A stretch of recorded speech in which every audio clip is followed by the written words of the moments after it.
Hey everyone, this is Alan Fire back with a new action-packed ActionVFX tutorial. Okay, so ActionVFX just released these new water splash / explosion elements, and these things are the bomb.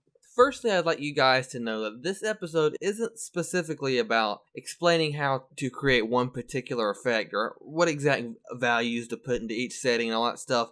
What I'd actually like to do is try to get you guys familiar and comfortable with approaching somewhat advanced stock footage composite shots, namely water FX projects. So I think it's important to let you guys know clearly what we'll be covering. Ultimately, my goal is to explain how you can construct VFX shots like this, and I'll go over how to composite each different type of water explosion, each type of water element from ActionVFX. And while doing so, I'll try to explain useful editing techniques, tricks, and principles that I've picked up from my experience. Alright, so the first thing is tracking. So we've already covered tracking several times in our previous tutorials, and just for the purpose of covering more and more information as we go on with these tutorials, just check out our previous ones to learn all about the tracking. We really like to use the Mocha Pro plugin. Check out the ground crack tutorial. That one covers the process thoroughly. And I'm telling you, this piece of software will pin your tracking like it's nailed to the background motion, position, scale, rotation, all that great stuff. After Effects also has a built-in version of Mocha over here. In the animation tab, you can choose Track in Mocha AE. And of course, we can go to the tracker window in After Effects. Go to Window, Tracker, and choose either Track Camera, which is covered very well in our atmospheric fog tutorial, or just do a simple track motion. But in this tutorial, we're going to apply our tracking data to a null object. Okay, so the first step is to find a good spot and time for the splash to happen. A good shot or film action sequence is all about rhythm, and keep note of this principle because it'll be an excellent way of guiding you through your work. The purpose of an action sequence is to be entertaining. Just like music, a good music piece hits the right notes at the right time, has a good rhythm, but we can also think of an action sequence like this as visual music. Visual occurrences happening at the right time with a good rhythm. I'm not at all saying we should do 4/4 timing or anything like that. Action rhythms are a bit different, so they're not necessarily evenly spaced through time like music, but there's still a rhythm involved. Okay, let's see if we can think of a good rhythm for this shot. So, right at the beginning here, we have kind of a significant event, right? This dude comes up, and this would be like a beat in our visual music. So we have zoom, something like that. So that would be a good rhythm, a good beat. So it comes up, and right about 2 seconds is probably when the blast needs to happen. That'll be good. What I like to do is create a marker so we can kind of visually see when that water blast happens. So what you can do is on the keyboard, hold Shift 1, and that's going to create a marker with the label 1 on it. And how it works is you can go forward and do Shift 2, and that's going to create a marker with the label 2 on it. So hopefully you have a much better grasp about timing and how to make the decision for when elements need to come in. So step 2 is finding a good point in space to place the element. So how do we do this? What are some good principles to help us make this decision? Well, the first thing we can do is look for open spaces. So in this shot, we have some action going on over here, but there's a lot of open spaces over here, and that's just ripe for some action to happen there. So we have some good open spaces over here. So why don't we go ahead and drag in a water blast element? Let's look at this one.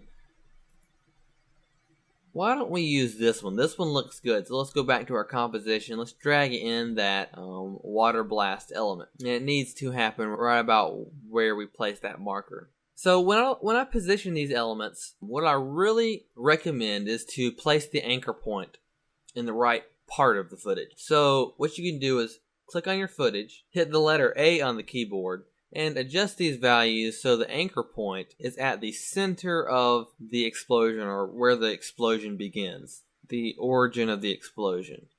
Just like that. And we also want to make sure and parent this element to our tracking data. What are a few more good principles about making the decision for where to place your element in the scene? Well, like I said, open spaces. And also, secondly, we can look for a place that the element blends well in. So for instance, this element might blend a little better if we put it over here, because the color of this element matches the color of the water a little bit better. But we also have to balance that out with our with the other principles. Sometimes it's just a one or the other kind of deal, but we also want to keep both in mind. And thirdly, we need to consider our foreground. Sometimes it's just a good idea to move an element from behind an active foreground element just to make life easier. Alright, you can save a lot of time and work if you just choose a different position for the element to be in. But also, sometimes rotoing elements behind certain foreground objects can contribute to the realism of the shot by helping it blend in better. It helps rid the implication that it's just an overlay effect. See, if we have the foreground, which is completely real, and the background, which is completely real, and we have this element between the foreground and background, obscured by the foreground, it just blends it in, as though it's between, really in 3D space. So that's something that's also good to consider. Hopefully those tips are helpful for finding a good spot to place your element. So now we just need to think about the rotation and scale of this object. We can kind of see the slant of this river here by this line. We want to kind of align this element with that slant. So we can go to our rotation tool or click on the element and hit the letter R on the keyboard. And just kind of rotate this or change the value down here. I use the rotation tool right here. And I just kind of rotate it to match the angle of the camera. And now that we've positioned the anchor point properly, we can now scale the water element by clicking the element, hit S on the keyboard, that opens the scale property, and we can scale this element without changing its position because we have the anchor point in the right spot on the footage. So I'm thinking something like this is the right size.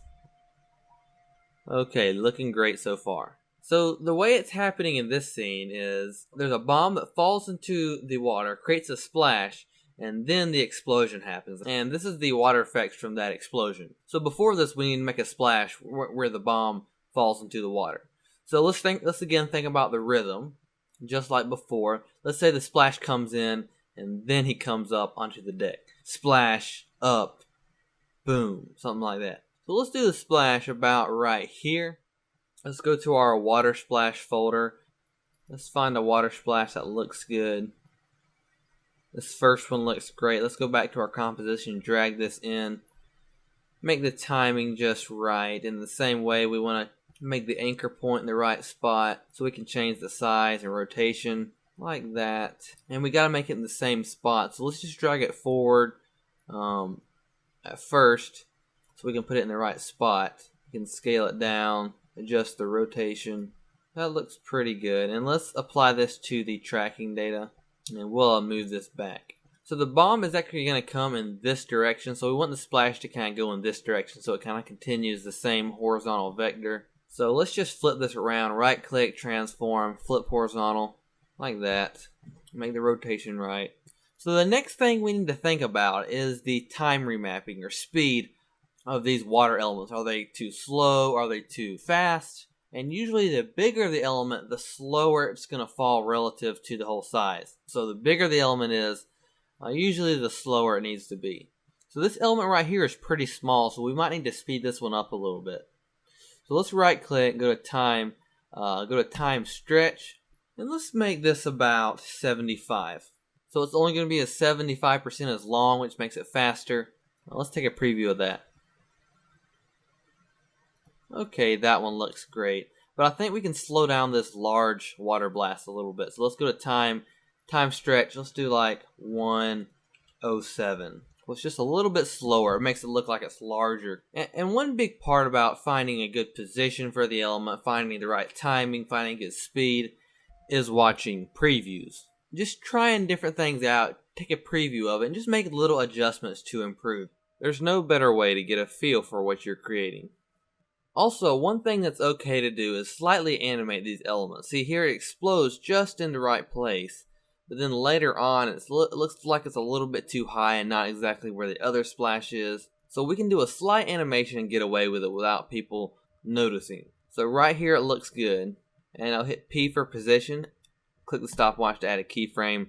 Let's go forward a little bit and just move it slightly down, just like that. Then we can select both of these keyframes, do an F9 to make it easy ease. No one's going to notice that little animation, but it is a nice adjustment. So in this shot, I'd like to add a splash effect to go along with this water blast. That's going to fill out the base a little bit and add more complexity and dynamic to this water splash. So we can do that. We can mix different water elements. So let's go down here to the water splashes. I'm gonna think this is the element I like. I'm gonna drag this one in here, and let's move it forward in time. Position the anchor point, parent it to the tracking, adjust the timing. I'll scale it down just a little bit. Then I think I'll flip this horizontally. Okay, look at there. Doesn't that seem to help a little bit? I just like how it makes the base of the water splash thicker and adds more dynamics, more motion variation. I really like that. So we don't want the splashes to seem separate. We can see one splash and then we can see another splash here. We want the two splashes to blend better together. So what we can do is actually drag this splash element below the water blast element. And over here on the track mat, if you don't see track mat, toggle switches. You'll see track mat and go down here and do alpha inverted mat. So that's going to make the splash not exist where there's alpha information on the blast. We can turn the blast back on because it automatically turns off. And you can see that you can't really see the splash through the blast element since we did that alpha inverted. It exists where there's not alpha information on the blast element. This is before and this is after. That's a really nice technique. Okay, and along with that splash element, we can see how this is looking a little bit 2D. Like, there should probably be more action going on in front of the element. And we can do the same thing, just keep combining more elements. So you can actually get kind of higher angle splashes, and we can use this to kind of add some 3D to the base of our splash. So here we have this high angle splash in the composition. And what I actually like to do is make this a 3-dimensional layer. So with toggle switches, hit this 3 dimensions icon like that, and then rotate the splash like this because it's a little bit too high of an angle. Make it start just the right time. Parent it to the tracking. See, maybe we can fix the anchor point a little bit and just position it right. See, I want to scale this up a little bit. And you can see there we kind of have some depth to our splash base. And remember, we can tilt this 3D layer more if we need to. And also, the splash doesn't look right, this angle splash. Doesn't really look right because of the 3-dimensional rotation adjustment we made to it. So let's just make it fade in. Let's not have this beginning part. Let's make it fade in, around here. So we'll hit T for opacity, T on the keyboard. Add a keyframe by clicking the stopwatch. Let's move back towards the beginning. Turn the opacity all the way down to 0. And let's select the keyframes, do F9 so they're easy ease, like that. And let's preview how that looks. Okay, it looks a little fast. Let's drag this opacity out further so it's a slower fade in. And I'll actually move this splash element forward in time so it actually comes in when the splash kind of comes back down and hits the water. That looks pretty nice. Okay, and there is one last thing I would like to do. I want to fill out this base a little bit. It looks a little bit thin down here. I just want to fill it out a little bit. So what I can actually do is create a new solid, make it white, hit OK, and parent this to the tracking. Turn the layer off. I'm just going to circle around this base right here. And I can get the mask feather tool. Still not much feather down here, but kind of a lot up here. And just add a little bit of feather to the whole thing. Okay, let's hit M to go to the mask path. Let's add a keyframe and just animate this throughout time. Okay, so something kind of like this. We just want to fill out that base a little bit. So let's turn the layer on. Let's turn the opacity down a good bit, so maybe about 25, like that. Let's add a keyframe to the opacity. And go back in time and keyframe the opacity to be 0 at this point. And let's go here towards the end and just make the opacity fade out back to 0. Okay, that looks pretty great. We got this nice thick base to the splash. Alright, so once you finish the setup and placement geometry of your splash, what we can do is duplicate the tracking, because what we're about to do is pre-compose this whole splash, but we want to leave a copy of the tracking. So let's select all these layers and pick whip the duplicated tracking layer and grab that tracking with all the elements, right click, pre-compose, We'll hit move all attributes. We'll call this bomb splash. And now let's hit OK. So there we go. We got one layer with all of our splash elements in there. And what we're going to do now, and this is a technique that will come useful with lots of other stock footage compositing projects. But what we're going to do is duplicate this bomb splash layer. And we're going to try and make this element look thicker without making it too white or just increasing the alpha values. So we're going to go to the bottom layer of the two, go to Effects and Presets, and type in Tint. We'll apply Tint to this bottom splash layer. And for map white 2, let's choose maybe like the pond watercolor, like that. So we have before and after. So what this is mainly going to do is fill out the splash layer without making it too white. So we can't really see through the splash layer like it's thick. So it adds weight to our splash. And it doesn't necessarily have to be so green, because if you look here towards the beginning, we have a kind of an example of what color the splash should be. So let's not make this so green. Let's make it a little more gray. And also for this top bomb splash, we can tint it as well. And you can see that there's not really any highlights with this log footage, so we can just kind of bring the brightness down. And when we add our final color correction or grade, then it's going to make those colors pop again.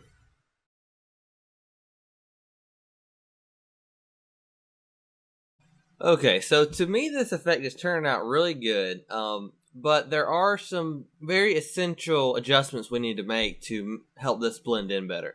Okay, so the first thing is the camera lens blur. You can see here that the splash is crisp, but the black background or the environment or the 3D position it's in is blurry. So it's very essential with that we add some camera blur to the splash to make it match the blurriness of the footage in that spot in 3D space. And the second thing we're going to do is add a reflection.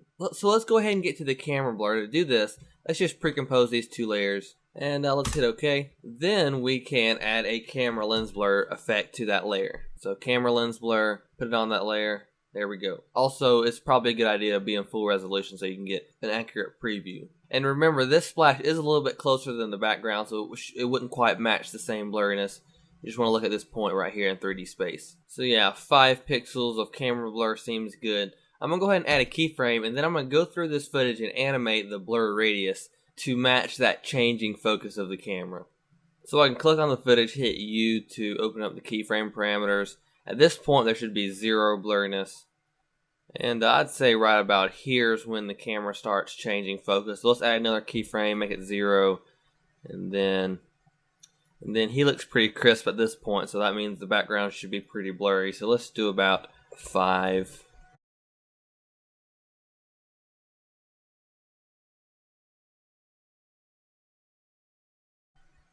Okay, there's our animation. We're in the graph editor here. We can kind of smooth this out. Let's just choose Auto Bezier like that. And also, it seems that this element, when there's no blurriness, is a little bit more crisp than the footage.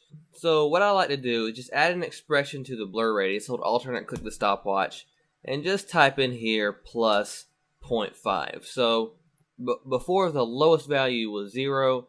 And then now that we add that expression, we can view it by clicking this button. The lowest value is going to be 0.5. So it's always going to have at least 0.5 pixels of blurriness, just to kind of match the resolution of the footage, or quality of the footage. Okay, and you can see here that the blurriness really does a lot to the realism of our composite. Okay, so now that second thing, we're talking about reflections. Okay, so the first thing we're going to do, we go in here to this bomb splash composition. This is where we have 2 layers of the bomb splash element. One kind of the color of the water and the other one white. And what we're going to do is add an adjustment layer above that. So we're going to call this adjustment layer reflection. So what we do then is add a transform effect to the reflection adjustment layer. And then I'll uncheck uniform scale and I'll turn the scale height to -100. Okay? And how this is going to work is we're going to blend this in with the original by using a CC composite effect. So let's apply this after the transform effect and just uncheck RGB only. Okay, we've got something going on here. You see the reflection follows the horizontal movement, but the vertical movement is in reverse. So this is going to be tough to fix. How do we fix this? Well, we can access our motion information by this tracking null object. So let me just copy this, Control C, and paste it in here, Control V. And I'm going to open the position parameter.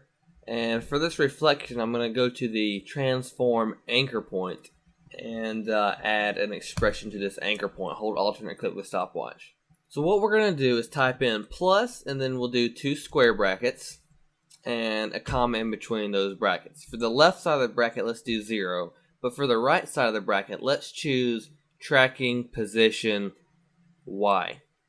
And so we have that on the right side of the comma. So now what happens is the anchor point does the opposite of the position, so it's actually canceling out, and there's no vertical motion. There's no vertical motion to this reflection. So, but what we can do is if we multiply this array times 2, then it's not only going to cancel out the opposite motion, but it's going to go beyond that and do the motion that the original splash is doing. Okay, but it might not be in the right position. So what we'll do is we'll have to just change this Y value for the anchor point, and like that. And what we can also do is just add some rotations, a whole control, and then just kind of rotate this a little bit. Look at that, there we go, we got a nice reflection. Okay, so, I mean, this would be cool if our water was like mirror smooth surface, but we're going to have to kind of wiggle this out a little bit to make it look like it's refracting along the bumpy surface of the water. But what we're going to have to do is create a map that kind of matches the texture of the river water. Okay, so let's just go ahead and do this in this composition, then we'll copy it to the other one. So let's create a new solid and hit OK.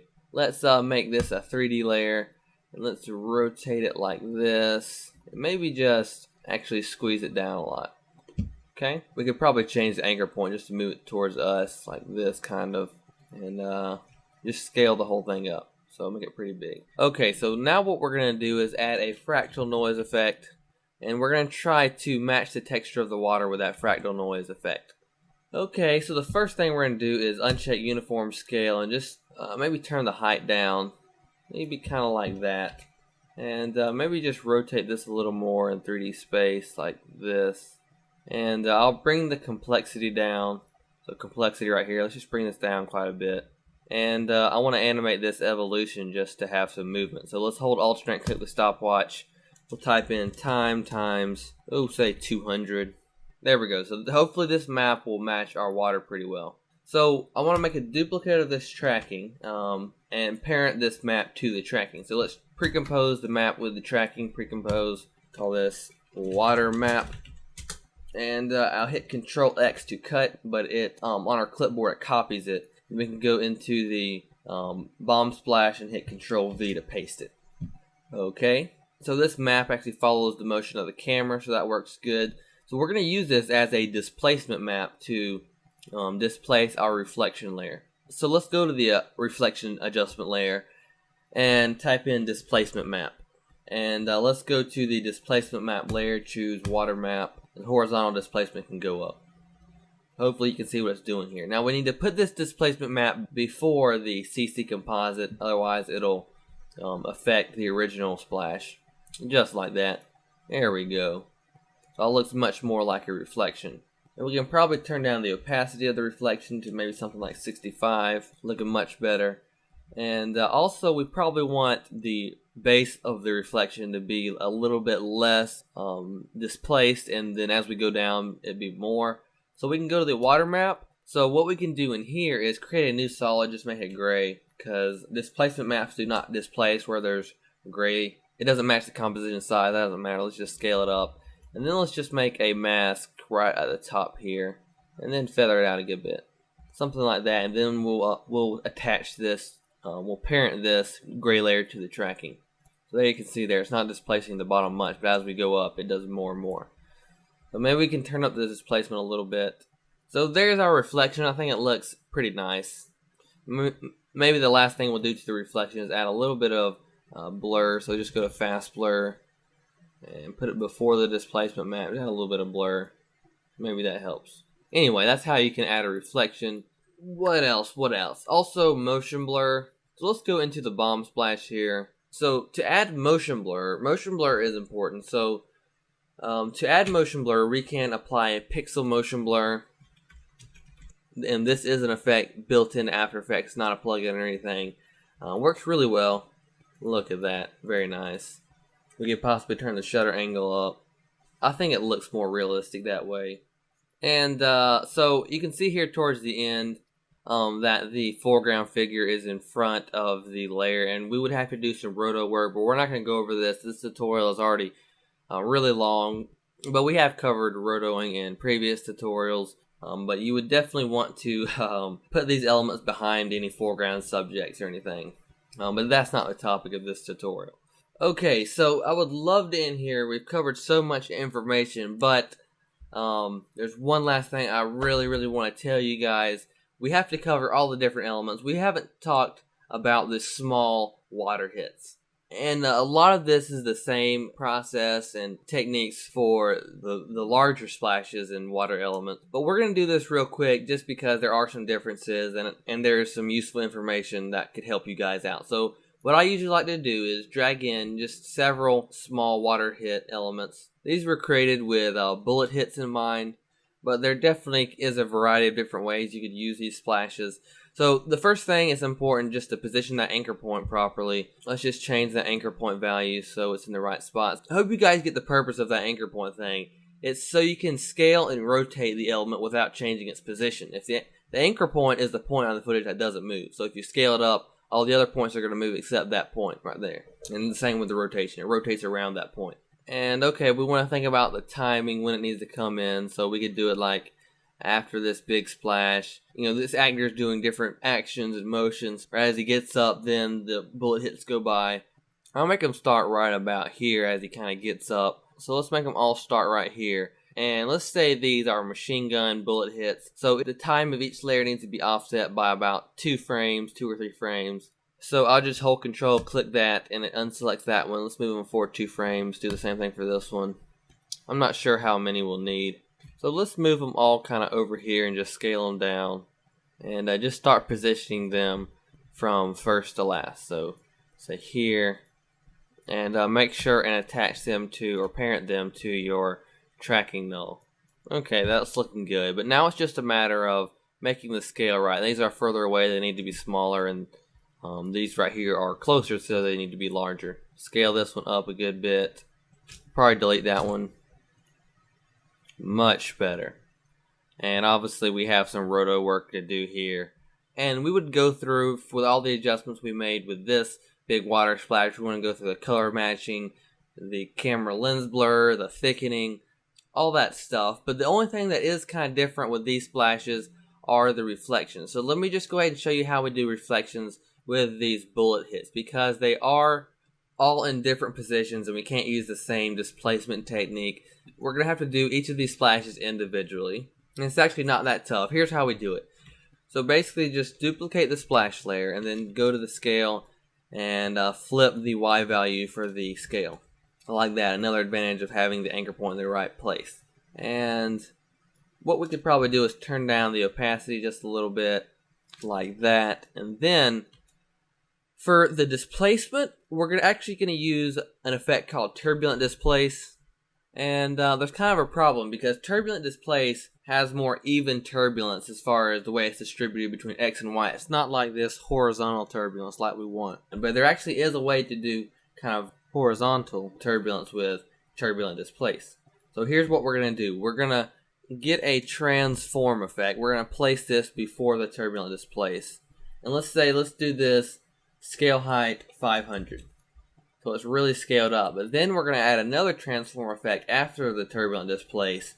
And then uncheck uniform scale and do scale height. Then we're going to do, since it was 500, that's 5 times the height. So we're going to divide by 5 to scale it back down to its original size. But when we scale it back down, you see we're going to have this horizontal turbulence. Because we scaled it up here, it added regular turbulence. So it's just regular turbulence, but it scaled up. And then when we scaled it back down, then it squeezed it. So now we have this kind of horizontal turbulence.